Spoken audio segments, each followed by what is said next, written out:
ધારીમાં સોનું ચમકાવવાના નામે ઠગાઈ કરતી ગેંગનો પર્દાફાશ. એલસીબી અને પોલીસે બિલીમોરાથી 2 રીઢા ઠગોને દબોચ્યા. નમસ્કાર દર્શક મિત્રો, SS2 ન્યૂઝને સબસ્ક્રાઇબ કરો અને અમને ફેસબુક અને ઇન્સ્ટાગ્રામ પર ફોલો કરો. જોડાઓ. અમરેલી જિલ્લાના ધારી પંથકમાં છેલ્લા કેટલાક સમયથી સોનું સાફ કરી આપવાના બહાને ભોળા નાગરિકોને છેતરી તેમના દાગીનામાંથી સોનું ઓછું કરી નાખતી ગેંગ સક્રિય થઈ હતી. આ મામલે અમરેલી એલસીબી અને ધારી પોલીસે સંયુક્ત ઓપરેશન હાથ ધરી આંતરરાજ્ય ગેંગના 2 સભ્યોને ઝડપી પાડવામાં મોટી સફળતા મેળવી છે.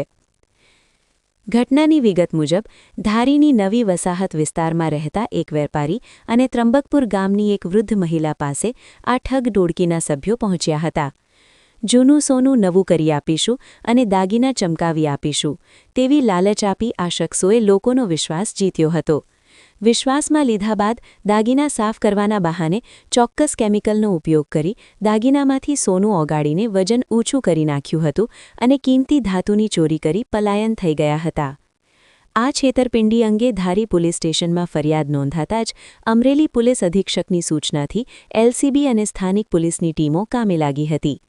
ટેકનિકલ સોર્સ અને હ્યુમન ઇન્ટેલિજન્સની મદદથી પોલીસે આરોપીઓનું લોકેશન ટ્રેસ કર્યું હતું. પોલીસે ફિલ્ડિંગ ગોઠવીને છેક બિલીમોરાથી 2 આરોપીઓ મોહમ્મદ ઝિયા ઉલ અને મહમ્મદ ગફૂરને ઝડપી પાડ્યા હતા. પકડાયેલા આ બંને આરોપીઓ મૂળ ક્યાંના છે અને તેમની સાથે અન્ય કેટલા શખ્સો સંડોવાયેલા છે તે દિશામાં પોલીસે તપાસ તેજ કરી છે. પોલીસે આરોપીઓ પાસેથી મુદ્દામાલ રિકવર કરવાની પ્રક્રિયા હાથ ધરી છે. પ્રાથમિક તપાસમાં આ ગેંગે અન્ય જિલ્લાઓમાં પણ આ પ્રકારે ઠગાઈ કરી હોવાની આશંકા સેવાઈ રહી છે.